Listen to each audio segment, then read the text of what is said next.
Next guy, Anthony, come on up.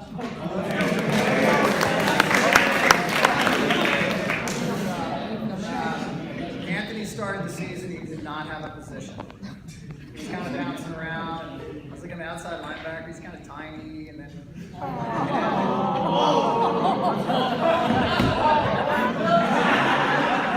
So he kind of disappeared for a couple weeks. He was over with the defensive backs, and then one day he kind of came and he floated back into my group. I go, that's fine.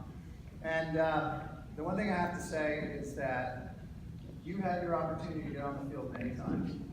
Coach Walsh was trying to push you out there. And he goes, no, Coach, I don't want to mess up. I don't want to mess up. Okay, so we're going to get your confidence level up. Okay, but here's the thing about Anthony is he shocked me. He shocked all the coaches we were watching the very first day. I'm like, okay, he's kind of tiny, freshmen. They're not growing that big.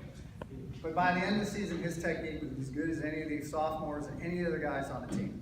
So, fantastic job. And I'm telling you, every day he was out there working hard, and particularly on the scout team. And at this age level, you guys hear the word scout team, you think it's a put down.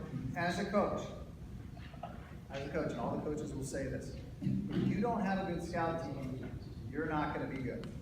You have to have players that are on that team, know where to go, they line up and they perform with exactly what they're supposed to do. Okay? And he did that fantastic every day. Here's the other part, was his dedication in doing it was above and beyond.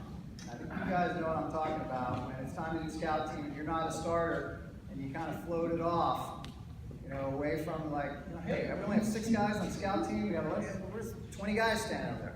Not Anthony, he was front and center every single time. Anthony is getting our all-in award. All in. That's just an award that we came up with this year. Talking about a player who would do anything and everything to help the team. All the time. From day one, he thought he was going to be a defensive back, and so he made some suggestions on moving positions, and he went from defensive back over to defensive end, outside linebacker, without a hitch. Said, sure, Coach, whatever I can do to help the team. And played receiver. You actually started as a receiver. Every day, with no argument whatsoever, he would be there, showing up, getting it done, and turned into be quite a player, quite a really good player. And, next year you're going to be a force. Maybe it's in the genes. I know Sammy's probably going to try to take credit for it. but Anthony every day was all in. Yeah.